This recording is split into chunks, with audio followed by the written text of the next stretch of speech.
আসলে দিনগুলো খুব ব্যস্ততায় কাটছে, তাই যাওয়া হয়নি। একদিন ঠিক সময় করে যাব। নওয়াজ মির্জা জোরপূর্বক হাসলেন। এবার আসল কথায় এলেন। বললেন, আমার নামে মামলা কইরা কি আপনি ঠিক কাম করছেন বেআই? জমিটা এবার বরং দিয়াই দেন। নিজেকে মধ্যে আর কত ঝামেলা করবো কন? ওইটা তো আপনার মাইয়ারই থাকবে।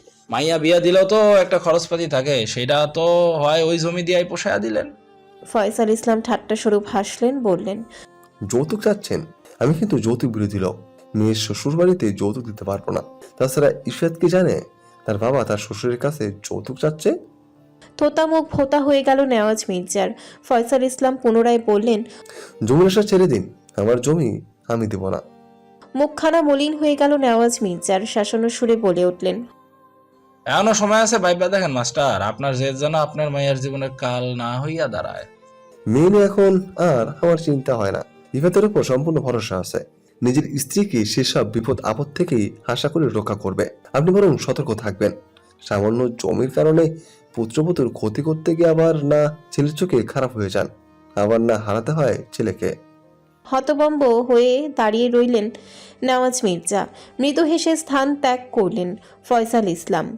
বেলা বাড়ার আগেই কলিং বেলটা বেজে উঠল। দারোয়ান একটা খাম ধরিয়ে দিয়ে গেল ইরার হাতে। ইরার নামে চিঠি এসেছে। চিঠিটা হাতে নিয়ে সোফায় বসে পড়ল সে। আতিফ স্ত্রীর উদ্দেশ্যে প্রশ্ন করল, তোমার নামে আবার চিঠি পাঠালো কে? কি জানি, দেখো তো কে পাঠাইছে। আতিফও স্ত্রীর পাশে এসে বসল। চিঠিটা তুলে নিল নিজ হাতে। খাম থেকে চিঠিটা বের করে ভাঁজ খুলে দৃষ্টি নিবদ্ধ করল তাতে। সঙ্গে সঙ্গে চমকে গেল। ইরা স্বামীর মুখশ্রীতে তাকিয়ে আছে উত্তরের আশায়। আতিফ পড়তে লাগলো সেই চিঠি। আমার ইরামা, বাপের উপরে রাগ করে আসোস তাই না? আর রাগ করে থাকিস না মা, অনেক বড় ভুল করা ফেলছি আমি। অমন একটা ভুল করা উচিত হয়নি আমার। নিজের করা ভুলের লাইগা অনেক বড় শাস্তিও পাইয়া গেছি। আমি খুব অসুস্থ রে মা, মনে হয় আর বাঁচবো না বেশি দিন। আমারে মাফ কইরা দিস তুই। সন্তান ভুল করলে যদি বাপ মা মাফ কইরা দিতে পারে, তাহলে তুই সন্তান হয়ে বাপরে মাফ করতে পারবি না? আমারে মাফ কইরা দে। তোর আর আতিফের বিয়া আমি মাইন্না নিছি।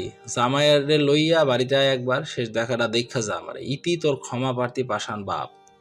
থমকে গেল ইরা। চিঠিটা বাবা তাকে পাঠিয়েছে? ক্ষমা চেয়েছেন বাবা? আফাসউদ্দিন ওখানেই উপস্থিত ছিলেন, তাই সবটাই শ্রবণালী পর্যন্ত পৌঁছেছে ওনার। বলে উঠলেন, নিয়াজ মির্জা এত সহজে সব কিছু মাইনা নেওয়ার লোক না। হয়তো মনে হয় তার অন্য কিছু আছে। আতিফ বাবার সঙ্গে তাল মিলিয়ে স্ত্রীর উদ্দেশ্যে বলল, বাবা ঠিকই বলেছে। তুমি তোমার বাবাকে তো চেনো এরা।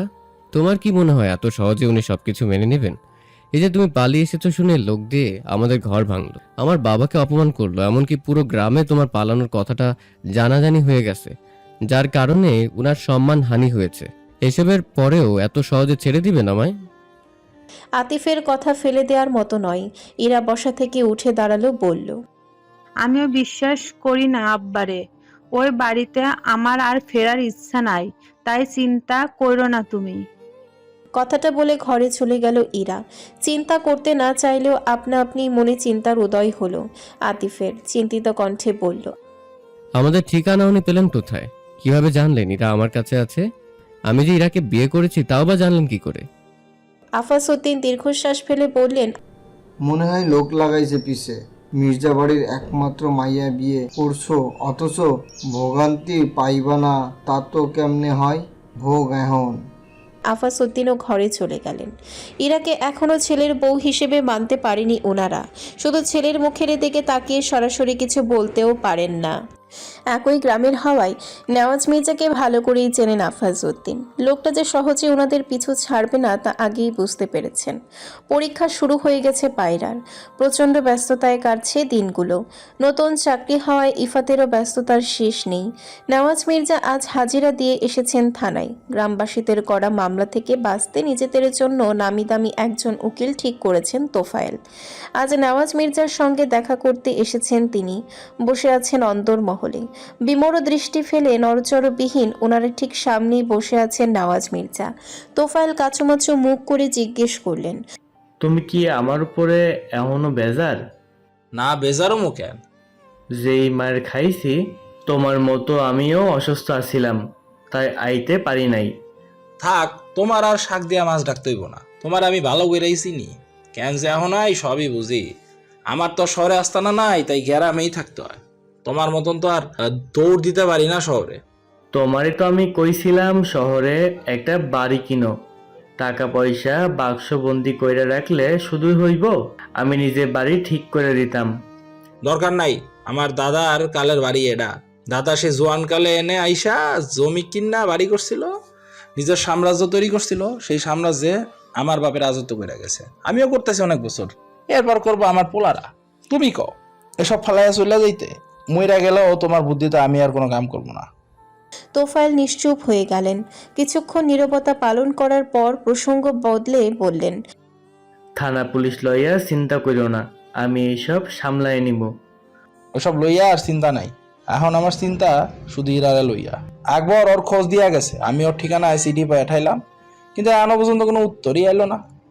হ, সবটাই জানি। আকবর কইছে আমারে তোমার উচিত আর একটা চিঠি পাঠানো। মনে রাখো, মাইয়া কিন্তু তোমারই, তোমারে সে ভালো করেই চিনে, তাই হয়তো বিশ্বাস করতে পারতেছে না। বাপ যে তার রাতারাতি বদলায় গেছে।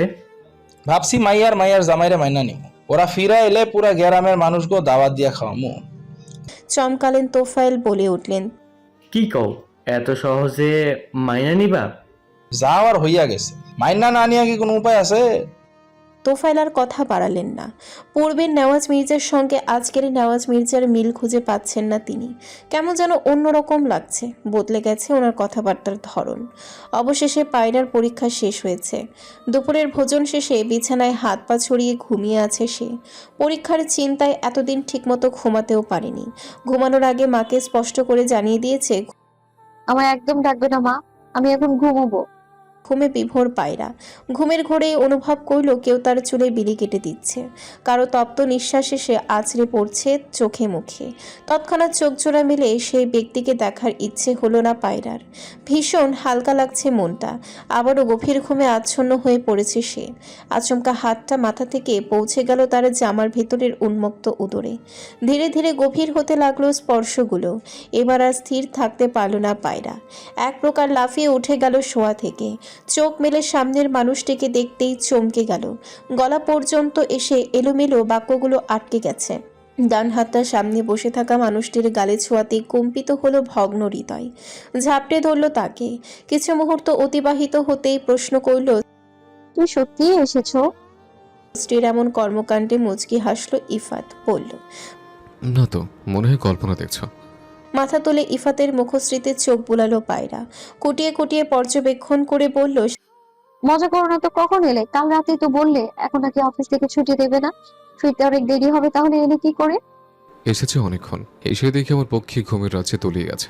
ঘুম ভাঙানোর জন্য চলে বিলি কাটলাম, কিন্তু না, তার ঘুম কি আর সহজে ভাঙে? ঘুম ভাঙার বদলে আরো গভীর হচ্ছিল ঘুম, তাই আর কি একটু স্থান পরিবর্তন করলাম। সেসবে পাত্তা দিল না পায়রা, শুধালো, তাহলে কাল মিথ্যে বলেছিলে আমায়? অফিস থেকে ছুটি নিয়েছি পড়ছো। প্রথমে ভেবেছিলাম বলে দেবো, কিন্তু পরক্ষণে ছোটখাটো একটা সারপ্রাইজ দেওয়ার ইচ্ছে জাগলো মনে, তাই আর কি একটু মিথ্যে বলেছি। পায়রার অথরে হাসি খেলা করছে।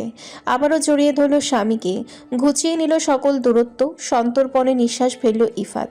পায়রা নামক মেয়েটির যত নিকটে আসে ততই চমকায় সে। ভাগ্যিস নিজ উদ্যোগে এতটা পথ এগিয়েছিল ইফাত, নইলে তো নিজের অনুভূতি লুকিয়ে রাখতে শেখা মেয়েটি ভালোবাসা হারিয়ে নিজের প্রিয় মানুষটিকে হারিয়ে বেঁচে থাকত এক বুক কষ্ট নিয়ে। পিয়াসা আপা আপা বলে চিৎকার করতে করতে দৌড়ে এলো ঘরে। বিছানার উপরে দুজন মানবীকে এমন এক অবস্থায় দেখে হাসি মিলিয়ে গেল মুহূর্তে। তার দৃষ্টি অনুসরণ করতে অপ্রস্তুত হয়ে গেল ইফাত। দ্রুত নিজের থেকে ছাড়িয়ে নিল পায়রাকে। পিয়াসা ধমকের সুরে প্রশ্ন করল, তুমি আমার আপাকে এমন করে চেপে ধরে রেখেছিলে কেন? বোনের এহেম কথায় লজ্জা পেল পায়রা। উপরের পাটের দাঁতগুলো বের করে বোকা হাসল, নুইয়ে নিল মাথা। মনের গহীনে আতঙ্ক হানা দিল। বোন যদি মায়ের নিকট গিয়ে বলে দেয় এসব কথা, তাহলে সবার সামনে কি করে মুখ দেখাবে পায়রা? ইফাত বিছানা থেকে নেমে পিয়াসার কাছে গিয়ে হাঁটু মুড়ে বসলো। তার গাল দুটো টেনে দিয়ে বলল, আগে বলো, এতক্ষণ কোথায় ছিলে তুমি? কতক্ষণ ধরে তোমায় খুঁজলাম, কিন্তু পেলামই না কোথাও। আমি তো খেলতে গিয়েছিলাম। তা সারাক্ষণ খেলা করলে কি হবে? লেখাপড়া কি করবে শুনি? মোটেও আমি সারাক্ষণ খেলি না, আমি লেখাপড়াও করি। আমি হচ্ছে এই ক্লাসের ফার্স্ট গার্ল।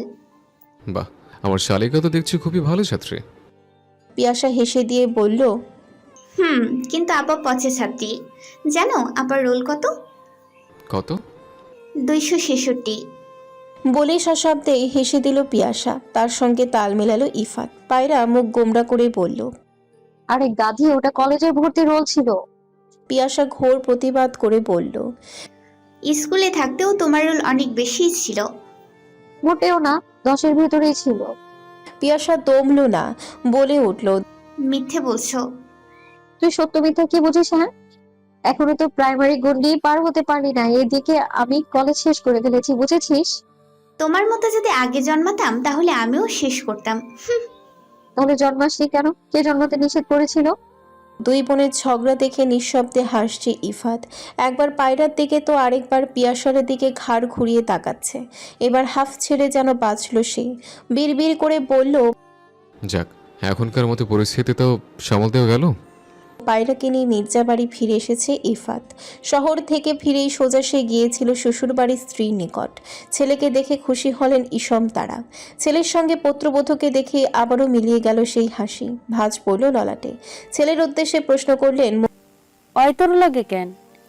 আমার বউ আমার সাথে থাকবে না তো কার সঙ্গে থাকবে? আমি নিজে গিয়ে নিয়ে এসছি ওকে। মুখ বাঁকালেন ইসম তারা, কটাক্ষ করে বললেন। একেবারে ফিরা শ্বশুর বাড়ি গেছিল গা। ভাবলাম একে একে বাড়ি ফিরে কি করব, তা একেবারে বউকে সঙ্গে করে নিয়ে এসছে। বউ পাগলা। কথাটা শুনেও না শোনার ভান করে ঘরে চলে গেল ইফাত। পরনের শার্টটা খুলে বিছানায় বসে পড়ল। পায়রা দ্রুত তার থেকে দৃষ্টি সরিয়ে নিল। কর্কশ কণ্ঠে জিজ্ঞেস করল। তোমার কি লজ্জা শরম নেই? তুমি জামা খুলে বসে আছো কেন? হ্যাঁ, বউয়ের সামনে কিসের লজ্জা? তোমার ইচ্ছে হলে তুমি খুলতে পারো। অকস্মাৎ এমন একটি বাক্য কর্ণকুহরে পৌঁছতেই থমকে গেল পায়রা। ঘাড় ঘুরিয়ে তাকালো ইফাতের পানে। ইফাতের মুখশ্রী গম্ভীর, দাঁতে দাঁত চেপে পায়রা বলে উঠল। নির্লজ্জ লোক একটা। মুখে কিচ্ছু আটকায় না তোমার? চোখ জোড়া জ্বলে উঠল ইফাতের। ঠোঁটের কার্নিশে হাসির রেখা ফুটে উঠল। আগ্রহ নিয়ে বলল। এই কথা তুমি এখন জানলে? মানে? আমি যে নির্লজ্জ তাকে তুমি এখন জানলে? এই মুহূর্তে নিজেকে ধিক্কার জানাতে ইচ্ছে করছে। বাসর পার হয়েছে সে কবে, অথচ বউয়ের কাছে এইমাত্র নির্লজ্জ হিসেবে পরিচিত হলাম আমি। হতভম্ব হয়ে গেল পায়রা। সত্যি ছেলেটার কোনো লজ্জা নেই, নইলে কি আর এমন ধরনের কথাবার্তা বলে? বাথরুমে যাওয়ার জন্য অগ্রসর হতেই পেছন থেকে ইফাতের ডাক পড়ল। এদিকে এসে তো। পায়রা এগিয়ে এসে কোমরে হাত দিয়ে দাঁড়ালো, প্রশ্ন করল। কি বলবে বলো? ইফাত বসা থেকে উঠে গেল। সঙ্গে নিয়ে আসা ব্যাগ থেকে দুটো প্যাকেট বের করলো, এগিয়ে দিল স্ত্রীর দিকে। পায়রা ভ্রুজোড়া কুঁচকে নিতেই ইফাত মুচকে হেসে বলল। ভেতরে দুটো শাড়ি আর তার সঙ্গে ম্যাচিং করা চুড়ি আছে, চট জলদি এর মধ্যে থেকে যে কোনো একটা পরে এসো। এখন? কেন, পড়তে কোনো সমস্যা আছে? পায়রা দুদিকে মাথা নাড়িয়ে না বোঝালো। একটা প্যাকেট হাতে নিয়ে বলল। বাথরুমে গিয়ে শাড়ি পরা যাবে না, ভিজে যাবে, তাই ঘর থেকে বের হও তুমি। আমার সামনে পড়তে আপত্তি কিসের? এখানেই পড়ো। কয়েকটা নিঃশ্বাস ফেলে খাটের পেছন থেকে বিছানা ঝাড়ু বের করলো পায়রা। তেড়ে গেল স্বামীর দিকে, রাগান্বিত স্বরে বলল। ভালো ভালো যদি বের না হও তাহলে আমি এবার ছাটাপেটা করবো তোমাকে, অসভ্য লোক। জামাইকে মারবা? ছে ছে ছে, মানুষ জানলে তো তচ্ছল ভুলবে। কি দিন পড়লো, গেলাম আমি। বড় বড় কদম ফেলে দ্রুত ঘর থেকে বের হয়ে গেল ইফাত। একটা মানুষ কিভাবে এত অসভ্যতামি করতে পারে বুঝে আসে না পায়রার। দরজা আটকে দিয়ে তৈরি হতে লাগলো। নওয়াজ মির্জা শুয়ে আছেন বিছানায়। ইফাত বাবার ঘরে প্রবেশ করলো, শুধালো। ঘুমে আছেন আব্বা? ছেলের কণ্ঠস্বর পেতেই উঠে বসলেন তিনি। জবাবে বললেন। না, ঘুমাই নাই, এমনি শুয়ে আছি। ও, তার শরীরের কি অবস্থা? আর অবস্থা অবস্থা অনেক ভালো, কিন্তু তুই তো বাপরে ভুললাই গেছস। অসুস্থ বাপরে এখা গেলি গা, খোঁজ খবর নাই। মুচকি হাসলো ইফাত, দীর্ঘশ্বাস ফেলে বলল। কিছু কন আব্বা, বাড়িতে আপনার দুইটা বউ আছে, প্রতিটা দিনই তো আপনার জন্য ঈদ। আমি আর বাড়ি থেকে কি করবো? গরিব মানুষ, না আছে 2 নম্বরের ব্যবসা, আর না আছে দুইটা বউ, তাই চাকরি করে রোজগার করার জন্য শহরে গেছিলাম। হাস্যোজ্জ্বল মুখখানায় আধারে নেমে এলো নেওয়াজ মির্জার।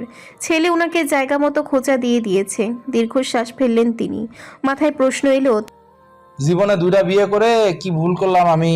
বউদের থেকে অপমান, আড়ালে প্রতিবেশীদের করা কটাক্ষ, এদিকে আবার সন্তানদের খোঁচা মারা কথা। শেষ বয়সে এসে জীবনটায় আগুন লেগে গেছে রে। তবে মনে হয় না 2 বিয়ে করে ভুল করেছেন তিনি। দ্বিতীয় বিয়েও না করলে বাকি দুটো সন্তানই বা কোত্থেকে আমদানি হতো। ভাবতে আবারও মুখে এক ছিলতে হাসি ফুটে উঠল। পিতার নীরবতা দেখে মুচকি হেসে ঘরে চলে এলো ইফাত। ভেতরে প্রবেশ করতেই চোখজোড়া আটকে গেল স্ত্রীর দিকে। পরনে নীল রঙা শাড়ি, 2 হাত ভর্তি রেশমি চুড়ি, পিঠ পর্যন্ত চুলগুলো ছেড়ে রাখা। শুকনো ঠোক গিলে দরজা আটকে স্ত্রীর অতি নিকটে এগিয়ে এলো ইফাত। সামনে আসা চুলগুলো গুজে দিল কানের পাশে। লজ্জায় দৃষ্টি নামিয়ে নিল পায়রা। ইফাতের স্ত্রীর নাকের সঙ্গে নাক ঘষে মুগ্ধ কণ্ঠে বলল। তোমায় খুব সুন্দর লাগছে বাইরে শোনা। মুচকি হাসলো পায়রা, বলল। আজ পর্যন্ত তোমার মুখ থেকে অসুন্দর বাক্যটা একেবারে জলিয়েও শুনলাম না।